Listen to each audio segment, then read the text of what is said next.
தேங்காய் எண்ணெய் பிரச்சனை வருகின்ற பொழுது, டீசல் தட்டுப்பாடுகள் வருகின்ற பொழுது, அல்ல விலை அதிகரிக்கின்ற பொழுது, இந்த அதிகரிப்பின் மூலமாக, இந்த தட்டுப்பாடுகளின் மூலமாக பல அமைச்சர்கள் உழைக்கின்றார்கள். அந்த அமைச்சர்களுக்கு சில வீதமான பணம் செல்லுகின்றது.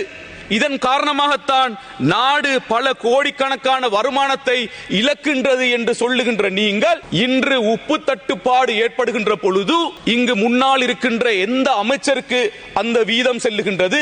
எதிர்காலத்திலே சில விடயங்களை நான் நினைக்கின்றேன் மக்கள் தெளிவாக விளங்கிக் கொள்ள கூடியவர்களாக அவர்கள் இருப்பார்கள் என்பதை நான் இந்த இடத்திலே கூறிக்கொள்ள விரும்புகின்றேன். இன்று சபைக்கு தலைமை தாங்கும் உறுப்பினர் அவர்களே, இன்று இந்த அரசாங்கம், இன்று நான் நினைக்கின்றேன் தேசிய மக்கள் சக்தி என்று சொல்லுகின்ற இந்த அரசாங்கத்தினுடைய பெயரை கூட தேசிய சலவை சக்தி என்ற ஒரு துணிப்பொருளிலே நாங்கள் மாற்ற வேண்டியவர்களாக இருந்து கொண்டிருக்கின்றோம். ஏன் இதை இப்படி சொல்லுகின்றேன் என்றால், தேர்தலுக்கு முன்னர் அரசாங்கம் சொன்ன விடயங்களை நாங்கள் யோசிக்க வேண்டும். குறிப்பாக அந்த நேரத்திலே நாங்கள் நல்லவர்களை உருவாக்குவதற்கான ஒரு கட்சியாக இருக்கின்ற காரணத்தினால் நல்ல அரசியல் தலைமைத்துவங்களை உருவாக்க வேண்டும் என்று சொன்னவர்கள், இன்று தேர்தல் முடிந்ததற்கு பின்னர், இன்று சென்ற காலங்களிலே பல சவால் மிக்க பிழையான நடத்தைகளை நடாத்திய அந்த அரசியல்வாதிகளை கூட இணைத்துக் கொண்டு இப்பொழுது அவர்கள் ஆட்சி அமைப்பதற்காக முயற்சிக்கின்றார்கள் என்றால், கெட்டவர்கள் எல்லாம் சலவை செய்து ஒரு தூயமான ஒரு நிலையை அடைவதென்றால் உங்கள் கட்சியிலே பயணிக்கின்ற அந்த நிலைப்பாட்டை தான் நீங்கள் கூற வருகின்றீர்கள். அந்த அடிப்படையிலே தான் நாங்கள் சொல்லுகின்றோம், இனி நீங்கள் தேசிய சலவை சக்தி என்று சொன்னால் தான் அது நியாயமாக இருக்கும் என்பதை நான் இந்த இடத்திலே கூறிக்கொள்ள விரும்புகின்றேன். சபைக்கு தலைமை தாங்கும் உறுப்பினர் அவர்களே, இன்று சொல்லுகின்றார்கள் கள்ளர்களுடைய ஆட்சி, சென்ற காலம் எல்லாம் கள்ளர்களுடைய ஆட்சி என்றார்கள், இப்பொழுது நல்லவர்களுடைய ஆட்சி என்று சொல்லுகின்றார்கள். இப்படி பார்க்கின்ற பொழுது கள்ளவர்களுடைய ஆட்சியிலே நாங்கள் 100 ரூபாய்க்கு உப்பு வாங்கியிருந்தால், இன்று இந்த நல்லவர்களுடைய ஆட்சியிலே இன்று 500 ரூபாய்க்கு மேல செலவழிக்க வேண்டியிருக்கின்றது உப்பை பெறுவதற்காக. ஆகையால் இன்று இந்த நிலைப்பாட்டிலே நீங்கள் எதிர்க்கட்சியிலே இருந்தால் என்ன சொல்லி இருப்பீர்கள் என்பதை நீங்கள் சிந்திக்க வேண்டும். ஏனென்றால் முன்னே ஆட்சி காலங்களிலே தேங்காய் எண்ணெய் பிரச்சனை வருகின்ற பொழுது, டீசல் தட்டுப்பாடுகள் வருகின்ற பொழுது, அல்ல விலை அதிகரிக்கின்ற பொழுது, இந்த அதிகரிப்பின் மூலமாக, இந்த தட்டுப்பாடுகளின் மூலமாக பல அமைச்சர்கள் உழைக்கின்றார்கள். அந்த அமைச்சர்களுக்கு சில வீதமான பணம் செல்லுகின்றது. இதன் காரணமாகத்தான் நாடு பல கோடிக்கணக்கான வருமானத்தை இழக்கின்றது என்று சொல்லுகின்ற நீங்கள், இன்று உப்பு தட்டுப்பாடு ஏற்படுகின்ற பொழுது இங்கு முன்னால் இருக்கின்ற எந்த அமைச்சருக்கு அந்த வீதம் செல்லுகின்றது? எவ்வளவு தொகை உங்களுக்கு கிடைக்கின்றது? எத்தனை கோடி ரூபாய் எங்களுடைய நாட்டு அரசாங்கத்துக்கு இதன் மூலமாக நஷ்டம் ஏற்படுத்தியிருக்கின்றது என்பதை நாங்கள் கேட்க விரும்புகின்றோம். ஏன் இதை கேட்க விரும்புகின்றோம் என்றால், சென்ற காலங்களிலே இவ்வாறான பிரச்சனைகள் ஏற்படுகின்ற பொழுது நீங்கள் சொல்லுகின்ற அதே விடயத்தை தான் இன்று நாங்கள் எதிர்க்கட்சியிலே இருந்து மீண்டும் நாங்கள் உங்களிடம் கேட்கின்றோம். ஆகையால் தயவு செய்து இதற்கான விடைகளையும் நீங்கள் தர வேண்டும். அதே போன்று நான் பிரதித்துவப்படுத்துகின்ற திருகோணமலை மாவட்டத்திலே கிண்ணியாய், மூதூர், புல்மொட்டை, குச்சவெளி போன்ற பிரதேசங்களிலே இந்த கருவாட்டு உற்பத்தியிலே பலர் ஈடுபட்டிருக்கின்றார்கள். இந்த கருவாடு உற்பத்தியின் மூலமாக இவர்கள் நாடு முழுவதும் கருவாடை விநியோகிக்கின்றவர்களாகவும் வெளிநாடுகளுக்கும் அதை ஏற்றுமதி செய்கின்றவர்களாகவும் அவர்கள் இருந்து கொண்டிருக்கின்றார்கள். அவர்கள் 2000 ரூபாய்க்கு வாங்கிய அந்த உப்பு பேக் இன்று 10,000 ரூபாயை விட கூடுதலாக சென்றிருக்கின்றது. ஆகையால் யோசித்து பார்க்க வேண்டும். நாங்கள் யாரை இப்பொழுது குற்றம் சாட்டுவது? இன்று இந்த வியாபாரிகளுடைய நிலைப்பாடு என்ன என்பதை நாங்கள் கேட்க விரும்புகின்றோம். ஆகையால் தயவு செய்து மீண்டும் மீண்டும் ஒரு எதிர்க்கட்சியினுடைய ஒரு அரசியலை போன்று செயல்படாமல், ஒரு 159 பாராளுமன்ற உறுப்பினர்களை, அதிகாரங்களை வைத்திருக்கின்ற ஒரு கட்சியாக நீங்கள் செயற்பட வேண்டும் என்பது எங்களுடைய ஒரு வேண்டுகோளாக காணப்படுகின்றது.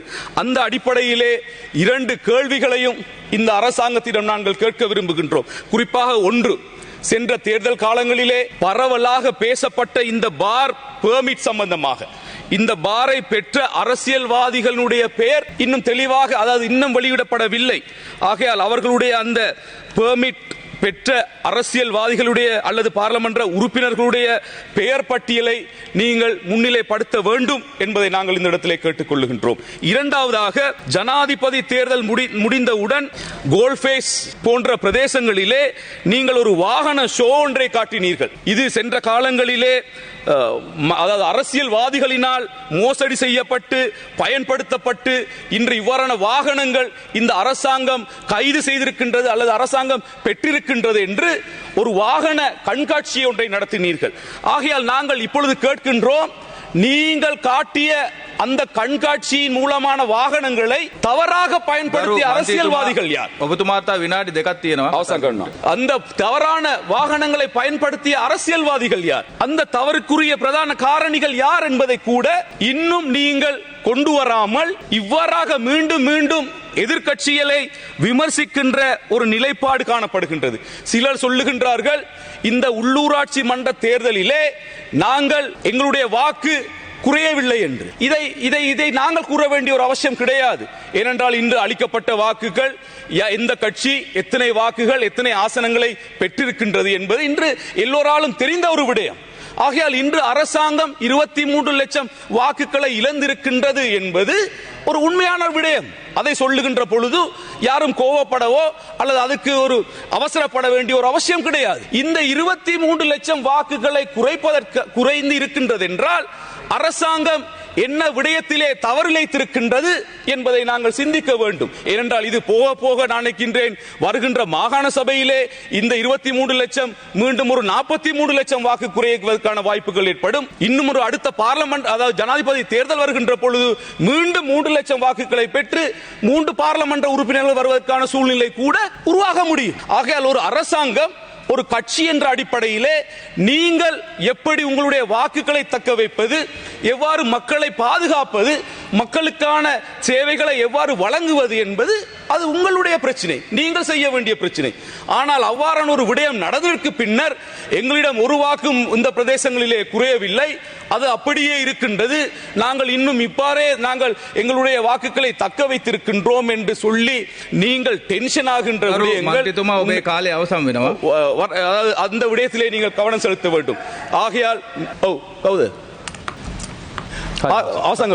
ஆகையால் தயவு செய்து நாங்கள் சொல்லுகின்ற ஒரு விடயம், எங்களுக்கு அரசாங்கத்தை விமர்சிப்பதற்கான நேரம் கிடையாது. ஏனென்றால் எங்களுடைய பிரதேசங்களிலும் பல குறைபாடுகள் காணப்படுகின்றது. அந்த குறைபாடுகளையும் நாங்கள் இந்த பார்லமெண்டத்திலே தெரிவித்து அதற்கான தீர்வுகளையும் பெற வேண்டி இருக்கின்றது. ஆனால் இன்று பார்லமெண்டத்தை பார்க்கின்ற பொழுது எல்லோரும் எதிர்க்கட்சி போன்று செயல்படுகின்ற காரணத்தினால் தான் அவ்வாறு நடைபெற்றுக் கொண்டிருக்கின்றது. ஆகையால் இனி வரும் காலங்களிலாவது மக்களுக்காக நீங்கள் செய்யப்பட்ட அந்த வாக்குறுதிகளை கடைபிடித்து அந்த வாக்குறுதிகளை நிறைவேற்ற வேண்டும் என்பதை இந்த இடத்திலே கூறி எனது உரையை முடித்துக் கொள்கின்றேன். உயர்கல்வித்துறையில் 15 வருடங்களை நிறைவு செய்த பம்பலப்பிட்டிய அமேசான் காலேஜ் அண்ட் கேம்பஸில் புதிய வகுப்புகள் ஆரம்பம். முன்பள்ளி ஆசிரியர் பயிற்சி நெறி, உளவியலும் உளவளத்துணையும், கணனி, ஆங்கிலம் மற்றும் முகாமைத்துவ பாடநெறிகளுடன் HND, டிகிரி, மாஸ்டர்ஸ் வரையான பாடநெறிகள் இலங்கை பல்கலைக்கழக மானியங்கள் ஆணைக்குழுவினால் அங்கீகரிக்கப்பட்டு கல்வி அமைச்சின் கீழ் 3ஆம் நிலை தொழிற்கல்வி ஆணைக்குழுவினால் பதியப்பட்ட அமேசான் காலேஜ் அண்ட் கேம்பஸ். மேலதிக விவரங்களுக்கு 0765 204 604 www.amazoncollege.lk